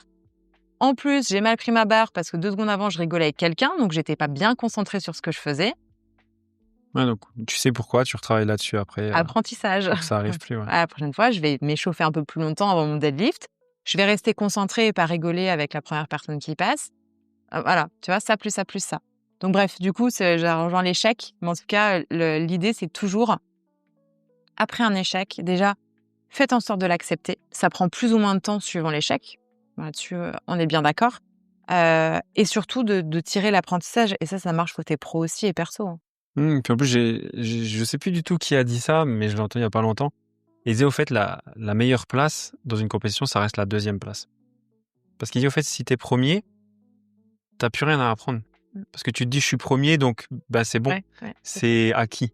Alors que la deuxième place, au fait, tu vas dire, ok, qu'est-ce que je vais pouvoir faire de mieux la prochaine fois? Faut aller chercher. Et finalement, c'est là où t'es toujours dans l'apprentissage, dans les choses comme ça. Parce que quand t'es premier, ouais, après tu te dis, bon, il n'y a plus rien. Et puis même niveau challenge aussi, il n'y a plus rien au-dessus. Ouais, T'es premier, donc il y a quoi après?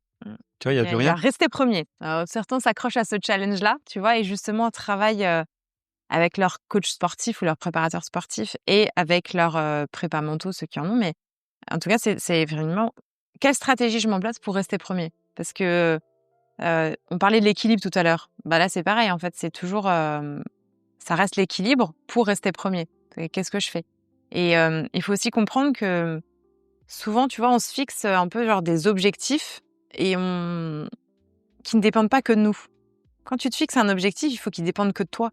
Parce que si tu te fixes un objectif si ton objectif principal, c'est finir, admettons, premier de ta compète, mais toi, tu peux contrôler éventuellement ce que tu vas mettre comme action en place. Tu peux contrôler, mais tu peux pas contrôler déjà ta forme du jour, même si tu as tout optimisé. Oui, des fois, après, tu as des trucs extérieurs qui peuvent venir. Et, ouais. On n'est pas une machine humaine, hein, tu vois. Si tu t'es dit, je vais être premier, finalement, tu as un peu la crève, in fine, ça va être plus compliqué. Et surtout, si ton objectif principal, c'est ça, mais toi, tu maîtrises pas les performances des autres. Si finalement, tu as le meilleur de France qui est avec toi sur la même compète et que c'était pas prévu, que effectivement tu devais être par exemple favori, mais qu'il y a un mec qui est 3 fois plus bon que toi, qui s'entraîne le double d'heures par semaine que toi, j'exagère exprès, hein, mais voilà. Donc, l'importance de se fixer des objectifs pour que justement le potentiel échec derrière, tu vois, il soit plus facile à encaisser, c'est de se mettre et ça, c'est un truc qu'on travaille beaucoup en préparation mentale. C'est se fixer des objectifs cohérents, forcément, bien, motivants, et surtout, aussi, Atteignable, quoi. ouais, et puis surtout des objectifs qui sont pas que liés au résultat. Ça, c'est des objectifs peut-être, typiquement, ça va être un objectif, je sais pas, si tu fais même un triathlon, ou une course, peu importe, une compétition d'ailleurs, quelle qu'elle soit, c'est profiter de l'ambiance. Ça peut être, je vais kiffer l'ambiance. Ça va être, par exemple, moi, un de mes objectifs quand je fais des dossards de course à pied, c'est courir les derniers mètres avec mon fils. Il passe toujours sous la petite banderole là de sécurité et on court les derniers mètres ensemble. Et c'est le truc sur lequel je me raccroche tout le long mais tu vois, et c'est mon objectif. Ce qui veut dire qu'à la fin de la compète, si par exemple j'ai fait un chrono qui n'était pas à la hauteur de mes espérances, que peut-être en plus j'ai eu des crampes, etc., mais qu'à la fin j'ai couru avec mon fils, un de mes objectifs, il est rempli. Oui, il est au moins, Tu vois, il est au moins atteint. Ouais. Et donc du coup, oui, tu as une déception, peut-être un potentiel échec si par exemple tu as perdu 5 minutes sur ce que tu voulais faire sur ton 10 km parce que ça, ou sur ton semi, mais ou alors peut-être ton objectif c'est passer la ligne d'arrivée. Pour un match, ça peut être avoir des bonnes sensations. Peut-être voilà. aussi, ouais. Tu vois, tu fais du foot, ça peut être profiter de l'ambiance avec mes copains. Enfin, je dis copains, tu vois, si tu Oui, fais avec ça, les voilà, collègues de. avec mes coéquipiers. Ça peut être, tu vois, il y a plein de choses. Ça peut être pareil quand même, kiffer l'ambiance du stade. En CrossFit, ça peut être, je fais une compète, ou même, tu vois, là, j'accompagne quelqu'un qui fait de l'Irox. Au début, c'était, ouais, moi, je veux finir l'Irox de Paris, je veux faire en tant de temps, nanana, etc. Je suis ok, ouais, d'accord, mais on fait quoi d'autre? Ah, finalement, donc on a posé, c'est comme ça en duo, en binôme. Qu'est-ce que tu vas kiffer? Tu vas aller chercher le bon moment de partage. Tu vas aller chercher le dépassement de toi. Qu'est-ce que tu veux vraiment? Finir l'Irox, voilà. Ça va être un bel objectif. Tu vois, tu te déconnectes du déjà chrono. Le finir, oui, après déjà le chrono. finir.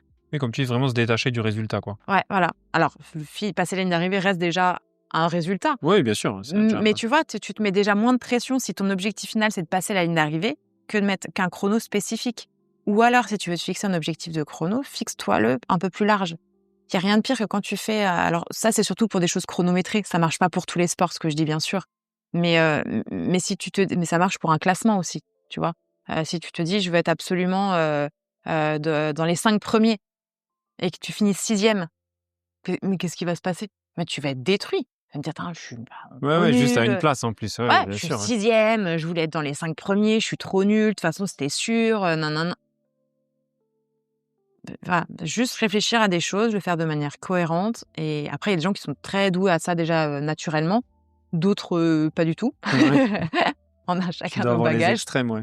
Voilà, mais je pense que c'est une des bases aussi à bien travailler. Et ça évite, tu vois, ça rejoint, excuse-moi ta question, parce que du coup, je me suis perdue dans la question, mais aucun problème. Ça rejoint tu vois, la gestion de l'échec. C'est que déjà, si tu t'es fixé les bons objectifs au départ, potentiellement, tu as plus de chances d'avoir quand même une victoire à la fin. Au moins une, tu vois. Oui, au moins tes objectifs qui est rempli. Atteint, quoi. Ouais. Est-ce qu'un mental fort, c'est inné ou ça se construit à 100%? Si c'était inné, j'aurais pas de boulot. Non, ça se construit au fur et à mesure des jours, des semaines, des mois. Et je pense même que c'est jamais acquis parce que, tu vois, on change tous au fur et à mesure des années. On mûrit, on va pas dire qu'on vieillit. Donc, quelque chose qui, peut-être même une routine mentale qui te convenait à 30 ans, te convient peut-être plus à 40 ans. Tu vois, donc on évolue en permanence. Donc, pour moi, ça se travaille au quotidien. Tu vois, c'est comme ta prépa physique. Moi, je fais vraiment ce lien-là. Ça se travaille au quotidien avec des outils qui te parlent parce que c'est important. Tu vois, c'est comme aller faire un sport qui te plaît pas. Tu vas pas le faire longtemps. Travailler avec des outils qui te plaisent pas, qui te parlent pas. Je souris parce que justement, dans l'épisode, du coup, juste avant toi, j'ai enregistré avec Alexia Cornu. Et elle disait que justement, en fait, il faut rien oublier et on parlait surtout périnée, tu vois. Ouais. Et c'est pour ça que je rigole parce que du coup, on disait, voilà, il faut pas oublier aussi le périnée et du coup, il faut rien oublier, ça fait partie de tout l'entraînement, donc le mental pour le sportif et pour les dirigeants ou autres, même pour une personne lambda, il faut le travailler, il faut pas l'oublier. Et voilà. Ouais, mais je pense que c'est vraiment, tu vois, c'est encore un peu quand je dis sous-côté, tu vois. Parce que j'ai encore, l'idée reçue quand j'ai des gens qui me contactent, ouais, mais pas sportif de haut niveau, mais est-ce que du coup, vous pensez que quand même, Parce J'en ai qu'on besoin, quoi. ouais, j'en ai besoin ou est-ce que ça peut marcher sur moi? On m'a déjà dit: «Comme je suis pas sportive de haut niveau, est-ce que ça peut marcher sur moi?» Heu, Ça a rien à voir en fait. Et encore, vous êtes même pas obligé de faire des compètes. Là, typiquement et c'est l'exemple vraiment hyper fort, alors c'est un exemple de CrossFit, mais j'étais dans une box de CrossFit là, le week-end dernier pour faire un workshop et on discutait et tout et là, moi, j'ai accompagné une femme qui habite, bon, dans le sud-ouest, on peut tout faire à distance, c'est la Bien magie sûr, ouais. de la préparation mentale et en fait, elle bloque justement sur le muscle up. Bon, c'est un mouvement de CrossFit, ceux qui connaissent le CrossFit le verront, les autres pourront chercher sur internet, vous verrez à quel point c'est dur. Et en fait, son coach lui a dit: «Elle a toutes les skills, elle a toute la force, elle a la technique, elle a tout pour le passer, sauf qu'au moment où elle arrive sur la barre, elle le passe pas».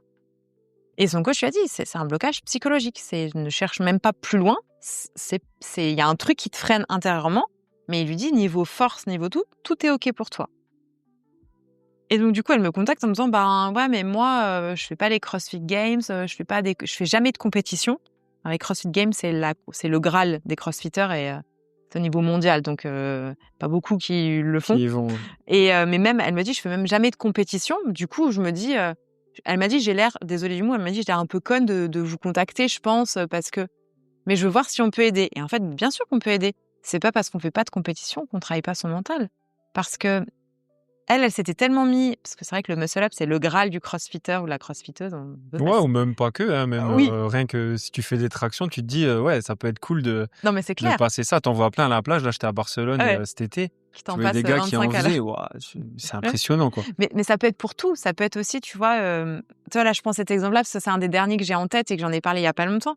Mais des fois, tu te crées. Ça, typiquement, j'ai accompagné quelqu'un qui s'était blessé en trail. Bon, voilà, désolée, c'est toujours comme j'ai pas mal d'exemples dans ces sports-là, mais il s'était blessé à la cheville sur une descente. Tu vois, le pied qui tourne, un peu la classique du trail. Reprise de l'entraînement, gros blocage sur les descentes. Il descendait, il me dit: «On aurait dit mon grand-père qui descend, quoi». Ouais, peur de se reblesser, quoi. Peur de se reblesser. Et donc, du coup, frein. Donc, forcément, il s'en est pas trop rendu compte. À l'entraînement, mais ça l'a moins choqué. Par contre, il a fait un dossard, là, c'était au juin-juillet. Il me dit: «J'ai perdu trop de temps sur les descentes. J'ai fait un chrono nul, bien en deçà de ce que je peux faire, parce que sur les descentes, je me tenais aux arbres, j'y allais vraiment, un caillou, je posais le pied, j'y allais».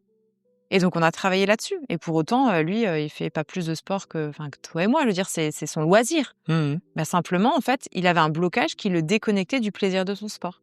Ouais, donc il s'est dit pourquoi attendre et perdre du temps, autant retravailler Ouais. dessus direct et profiter, quoi. Mais Continuer c'est à ça. profiter. Et en fait, le but, je pense, c'est ça, c'est d'optimiser, en fait, tu vois, ton kiff, tout simplement aussi. Parce que quand on fait du sport de loisir et qu'on est déconnecté du plaisir de son sport parce qu'on a un blocage, franchement, Ouais, il n'y a plus d'intérêt d'en faire. tu te demandes pourquoi t'es là, quoi. Et t'as plus de femmes ou d'hommes? C'est par vague. Je sais pas, Ouais. je peux pas l'expliquer. Là, en ce moment, j'ai pas mal de femmes.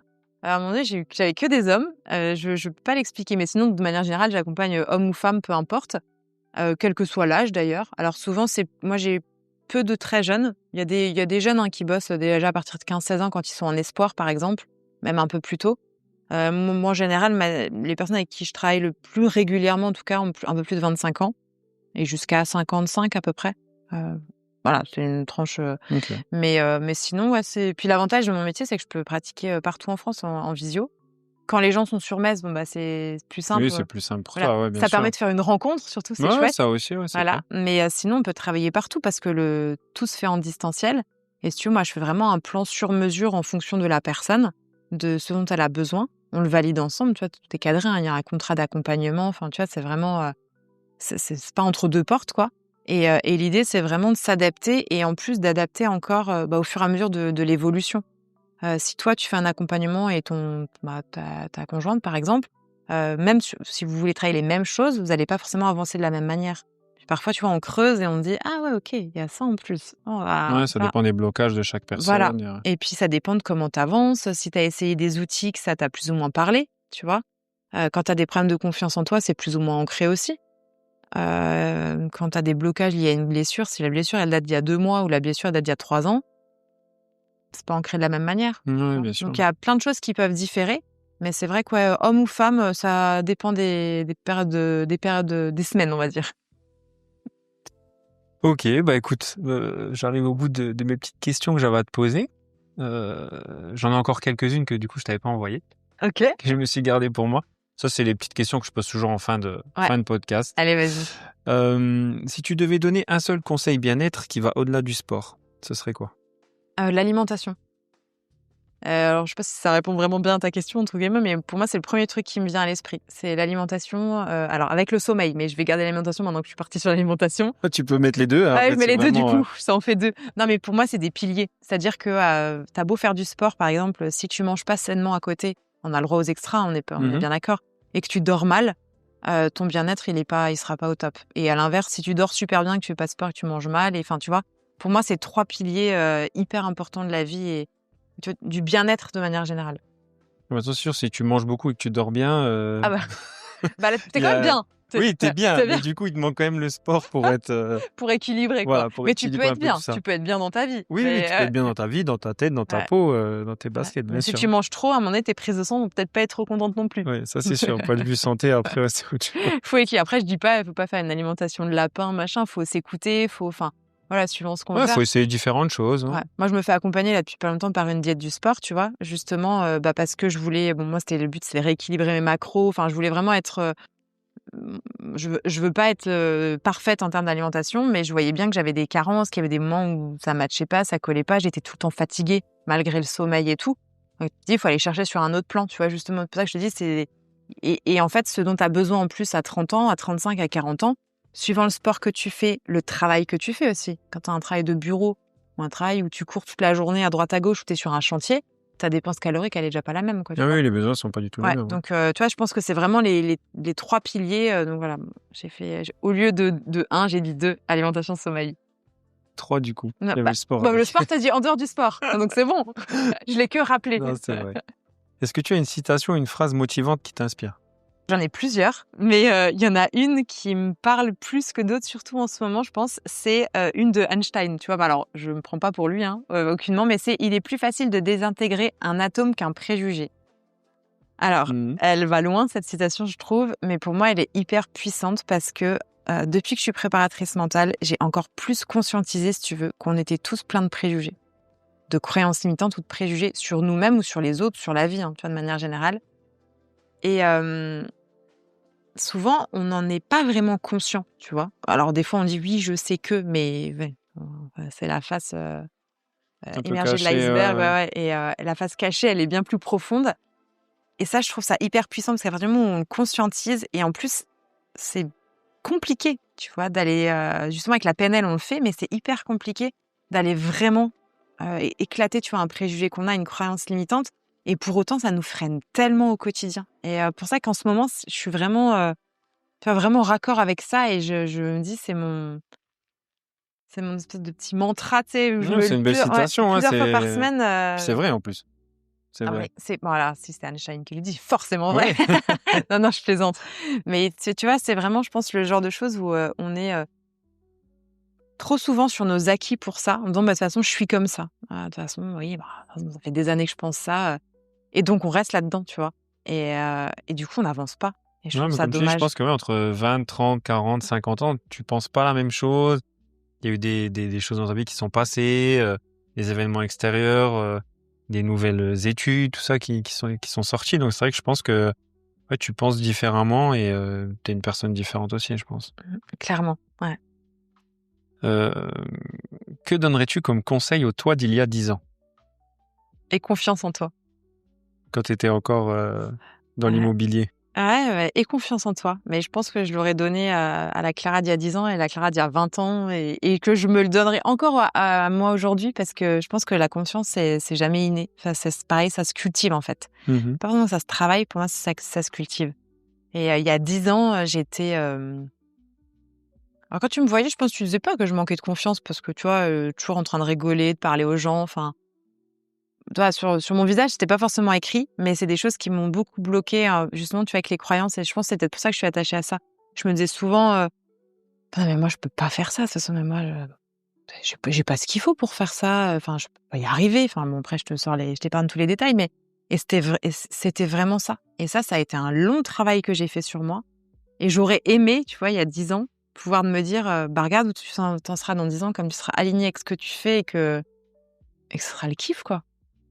Et où te vois-tu dans 10 ans? Eh ben, ça, c'est vachement plus difficile à répondre. Franchement, idéalement, alors moi, j'ai vécu à Annecy et Lausanne il y a quelques années. Ok. Et dans 10 ans, je me vois revivre à Annecy ou dans les coins là-bas. Parce que c'est Bon, je te comprends. Tu connais? Ouais, j'ai Ouais. de la famille qui est dans le coin là-haut et Ah, voilà. j'ai été faire, j'y étais encore cet été, j'étais faire des belles randonnées d'ailleurs. Ouais. J'étais faire du canyoning aussi, C'est tellement chouette, juste à ouais. côté du lac d'Annecy. J'ai Mm. plus le nom de. Ouais, il y en a plein des spots là-bas. Ouais, il y en a vraiment plein, mais franchement, c'était hyper cool. J'ai fait du parapente, enfin, vraiment, c'est vrai que c'est Tu un peux tout terrain de faire. jeu incroyable, quoi. Ouais. Et puis Ouais. moi, je suis une grande fan de montagne. Été comme hiver, tu vois, c'est mon terrain de jeu préféré. Ski, rando, trail, tout ce que tu veux. Et franchement, vivre là-bas, pour moi, c'est le pied. Et donc, je me vois vivre là-bas, à nouveau, tu vois, vraiment connectée à tout ça. Et toujours préparatrice mentale. Après, voilà, pour ça, je me vois pas... envie de rester comme je suis, tu vois, et à pouvoir accompagner à la fois du loisir et du pro.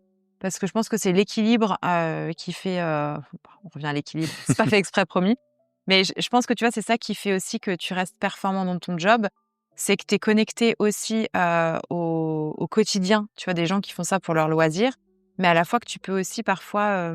t'apprends en fait de l'une ou l'autre des situations. Tu vois, suivant le niveau des personnes, suivant leur expérience et suivant les personnes qu'on rencontre en fait. Tu sais, c'est hyper source de motive et d'informations. Et donc voilà, donc je me vois garder vraiment cet équilibre, tu vois, entre les sportifs loisirs et les sportifs pro. Et continuer, j'allais dire à profiter de mes enfants. Maintenant, tu vois, dans 10 ans, mon fils, il aura 22 ans, il sera T'enverront plus chier. là, il va m'envoyer bouler. Et là, tu vois, je viens de prendre une claque énorme. Je me dis qu'un de mes plans pour 10 ans est ruiné. Mais bon, voilà, en tout cas, profiter de la vie, tu vois, garder cet équilibre vie pro, vie perso qui est, je pense, hyper important. Après, tu sais, il y a des tanguys qui existent, hein. À 22 ans, il sera peut-être pas encore parti de Ah, chez toi. je sais pas si du coup je me le souhaite vraiment. J'hésite encore là. À l'instant T, je suis pas sûre de ma réponse. On en reparle dans 10 ans. Ça Faut dépend quel réfléchir. tanguy c'est. Est-ce que tu as un projet perso ou pro en cours? Alors, pro, oui. Perso, alors pour le moment, pas tant. Pas de projet sportif. Là, j'ai mis un peu les compètes de côté, les vraies compètes, je dirais, de côté, pardon, parce que je développe vraiment mon entreprise. Donc, il faut, voilà, Ouais. équilibre. Il faut savoir à des moments mettre de côté certaines choses. Je garde bien sûr 3 à 4 fois par semaine le sport, sinon je finis en prison. Mais voilà. Et du coup, côté pro, je vais sortir un podcast, j'en ai parlé. Il est, à l'heure où on l'enregistre, il n'est pas sorti, mais à l'heure où ça sera diffusé, il sera sorti, qui va sortir d'ici peu.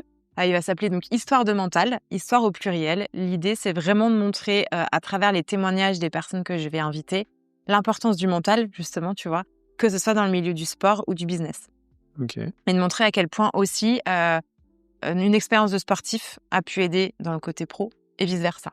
Voilà, c'est le but. Et après, alors là, j'ai un gros objectif pour le printemps.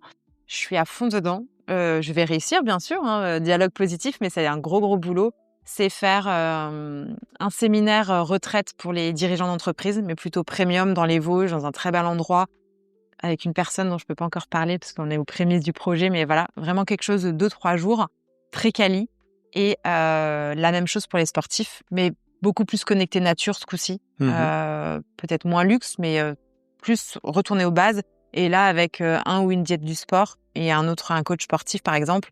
Et on vient faire vraiment un truc focus préparation compétition. Ok. Voilà. Intéressant. Fort en projet mais j'ai encore plein d'idées en tête, bien entendu. Mais là, c'est les premiers qui vont sortir, ça sera ça. Ouais, les autres découleront derrière, quoi. Ah ouais, si je m'arrête pas, je dors plus la nuit et je suis à fond. Et la dernière question, est-ce que tu as une recommandation de personne pour un futur podcast? Pas facile ta question. Et je pense à Claude Cazes. Je sais pas si tu connais son histoire. Pas du tout. Ok, ça va être un des premiers épisodes de mon podcast. Et en fait, c'est une personne qui a écrit un livre qui s'appelle Horizon Infini, que je conseille vraiment à tout le monde. Ce livre est génial, il m'a transportée. J'ai connu son existence, entre guillemets, son parcours grâce à ce livre que j'ai découvert dans la librairie à tout hasard, quoi, en flânant. Et en fait, il a couru, entre autres, un marathon par jour pendant 83 jours pour apporter son soutien au peuple turc après le séisme en 2023. Ok. Et déjà, c'est quelqu'un qui est passionné et passionnant. Donc déjà, franchement, il a une histoire géniale à raconter et a vraiment vécu et c'est fort comme témoignage. Et bon, déjà, exploit sportif, bien sûr. Et en fait, il met en place énormément de routines bien-être pour lui, mais bien-être pour son corps, pour son cerveau, pour de tout. Et il est riche d'enseignements, vraiment. Ok, Donc, bah je écoute, te je regarderai conseille ça. de le Ouais. contacter. Tu peux le contacter de ma part. Je me renseignerai, Ouais. puis je tenterai de le contacter Tu avec peux grand lui plaisir. dire, tu peux le contacter sur Instagram de ma part. C'est vraiment une belle personne et qui a un beau témoignage à faire. Ok, bah top. On arrive à la fin du podcast. Clara, je te remercie. Merci à toi pour l'invitation. Et puis à bientôt. À bientôt. Merci Clara pour ces conseils précieux et cette belle plongée dans l'univers du mental. On retient que la performance, ce n'est pas seulement transpirer, c'est aussi savoir dompter son esprit. Si vous voulez en savoir plus sur Clara Zaccaria et sa méthode, ou son protocole, vous pouvez la retrouver sur les réseaux sociaux ou directement sur son site clarazaccaria.com. N'oubliez pas, le mental, ça se travaille et ça peut tout changer. À très vite pour un nouvel épisode. D'ici là, on reste focus et on enclenche le changement.